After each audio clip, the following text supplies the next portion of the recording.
O corpo dessa jovem foi encontrado completamente congelado dentro de um freezer em uma casa na cidade de Vitória da Conquista, na Bahia. Manuela, que era mãe de 2 filhos, tinha apenas 23 anos e ficou desaparecida por cerca de 4 dias antes do seu corpo ser encontrado. Esse caso teve uma grande repercussão e hoje nós vamos entender o que de fato aconteceu nessa história. Fala pessoal, tudo bem com vocês? Sejam bem-vindos a mais um vídeo aqui no canal. E no vídeo de hoje eu vou falar a respeito do caso Manuela Vieira Matos Silva, um caso que aconteceu na Bahia e teve uma grande repercussão devido às circunstâncias em que tudo aconteceu. Bom, como vocês já sabem, se gostarem do meu conteúdo, deixa um like, um comentário e, se possível, hype esse vídeo que ajuda demais. Então, sem mais delongas, bora pro vídeo. Manuela Vieira Matos Silva tinha 23 anos e morava em Vitória da Conquista, um município localizado no sudoeste da Bahia e que conta com uma população de mais de 370 mil habitantes. Ela era mãe de 2 filhos pequenos, um de 4 anos e outro de 2 anos. De acordo com relatos da família, e especialmente de uma tia que concedeu entrevistas para alguns jornais, a Manuela estava afastada dos filhos. Segundo fontes, os filhos da Manuela estavam em uma casa de acolhimento após ela perder a guarda deles temporariamente. Eu não encontrei informações do porquê a Manuela perdeu a guarda temporária dos filhos, o que ela fez ou o que aconteceu. Mas a gente sabe que no Brasil, para as coisas chegarem nesse ponto, alguma coisa muito grave deve ter acontecido. Até porque a gente vê inúmeros casos de maus tratos a menores em que as autoridades elas demoram muito para agir e quando elas decidem agir, às vezes, é tarde demais e as coisas, acabam terminando em tragédia. Então, como eu já falei, deve ter acontecido alguma coisa muito grave para as autoridades tirarem a guarda dos filhos dela. Bom, a tia da Manuela, ela relatou que a Manuela ficou muito triste depois desse episódio porque ela não queria ficar longe dos filhos. Um primo da Manuela, que se manifestou nas redes sociais, disse que ela era uma pessoa muito amável e disposta a ajudar a todos. Esse mesmo primo escreveu que todos que conheciam a Manuela sabiam o quão especial ela era. Eu não encontrei informações com o que a Manuela trabalhava, qual era a sua ocupação ou formação antes de tudo acontecer. Antes do seu desaparecimento, a Manuela havia tido um breve relacionamento amoroso com um homem chamado Lucas Santos Lima, de 29 anos. Esse relacionamento teria durado só alguns meses e teria terminado de forma turbulenta.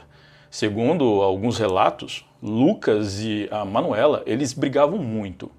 No dia 25 de março de 2026, uma quarta-feira, foi o dia em que Manuela desapareceu. Nos dias seguintes, a família foi até a delegacia e relatou o desaparecimento da jovem. A Manuela, ela foi dada como desaparecida por aproximadamente 4 dias.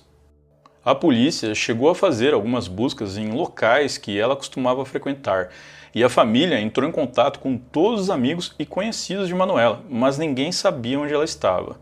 Foi então que, no domingo, dia 29 de março, por volta das 3h30 da tarde, o corpo da Manuela foi encontrado dentro de um freezer em uma casa localizada na rua Monte Castelo, no bairro Alto Marom, em Vitória da Conquista.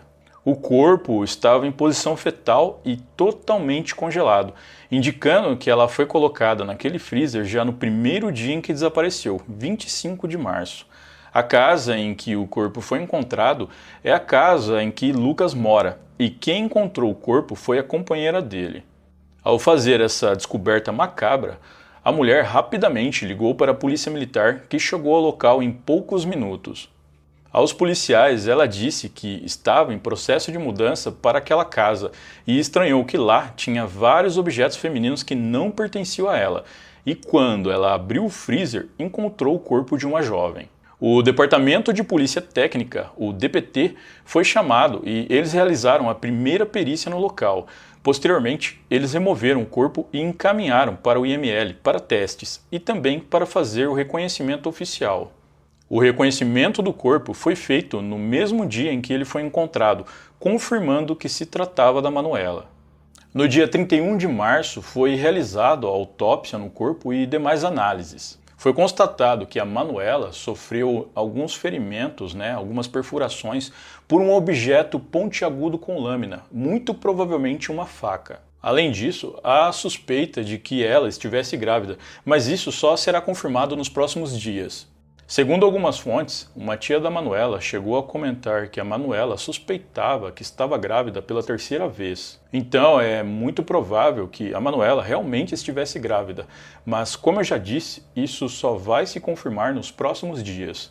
Bom, como o corpo foi encontrado dentro de um freezer na casa do Lucas, obviamente ele se tornou o principal suspeito do crime. O Lucas, ele não estava na residência quando a companheira dele foi até lá, e ele também não apareceu no local depois que a polícia interditou o imóvel para dar início às investigações. Ao que tudo indica, ele sumiu da cidade no mesmo dia em que a Manuela foi dada como desaparecida. Isso aumentou ainda mais as suspeitas em cima dele. O Lucas foi localizado no dia 30 de março, nas proximidades da rodoviária de Ilhéus, uma cidade localizada no sul da Bahia e que fica a mais de 270 quilômetros de Vitória da Conquista. Uma ação integrada entre a Diretoria Regional de Polícia do Interior de Vitória da Conquista e a 7ª Coordenadoria Regional de Polícia do Interior resultou na prisão de Lucas, que não reagiu quando os agentes o abordaram. Havia um mandado de prisão preventiva expedido contra ele, e depois dessa prisão, ele foi levado de volta para a cidade de Vitória da Conquista. O objetivo do Lucas era pegar um ônibus para fugir do estado da Bahia, mas a polícia foi mais rápida que ele. Na delegacia, o Lucas foi direto ao ponto e confessou o crime.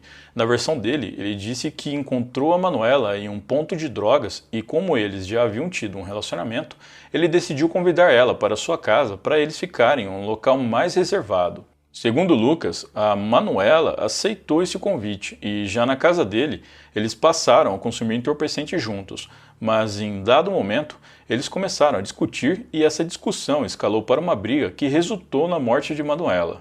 Lucas disse que, após tirar a vida dela, ele decidiu colocar o corpo dela no freezer, até pensar em uma solução melhor para se livrar dela. No entanto, após perceber que não seria nada fácil se livrar do corpo, ele decidiu fugir da cidade com o objetivo de deixar o estado posteriormente. Lucas disse aos policiais que agiu sozinho quando foi questionado se havia mais participantes no crime. Posteriormente, o Lucas passou por uma audiência de custódia. A justiça decidiu manter a prisão preventiva dele e ele foi transferido para o Conjunto Penal de Vitória da Conquista, onde permanece à disposição da justiça. De acordo com fontes, mesmo com a confissão do Lucas, a Polícia Civil continuará investigando para não deixar nenhuma ponta solta e concluir realmente se não houve a participação de outras pessoas no crime. Eu vi em algumas fontes que a família da Manuela, eles suspeitam que a companheira do Lucas talvez possa ter algum envolvimento no crime. No entanto, eu não achei nada sobre a polícia ter se manifestado a respeito disso. A tia da Manuela disse que o Lucas nunca aceitou o término da relação deles e que ele ficava rodeando a Manuela pedindo para voltar com ela. Então é muito provável que essa possa ser a motivação do crime. De qualquer modo, as investigações elas ainda estão em andamento e é muito provável que a finalização do inquérito seja feita até o final deste mês. O Lucas permanece detido no Conjunto Penal de Vitória da Conquista. Se ele for condenado pelo crime que tem alguns agravantes, é provável que pegue mais de 20 anos de prisão. O caso da Manuela teve grande repercussão na Bahia e também no Brasil. Isso certamente foi devido às circunstâncias como ela foi encontrada dentro do freezer, que deixou essa história ainda mais macabra. Eu não encontrei informações sobre o funeral e enterro da Manuela. Creio que a família quis manter isso o mais discreto possível. Bom, esse foi o caso de hoje. Eu agradeço a todos vocês por me assistir até o final. Se puderem hypar esse vídeo, eu agradeço demais. Eu vou ficando por aqui. Um grande abraço e até o próximo vídeo.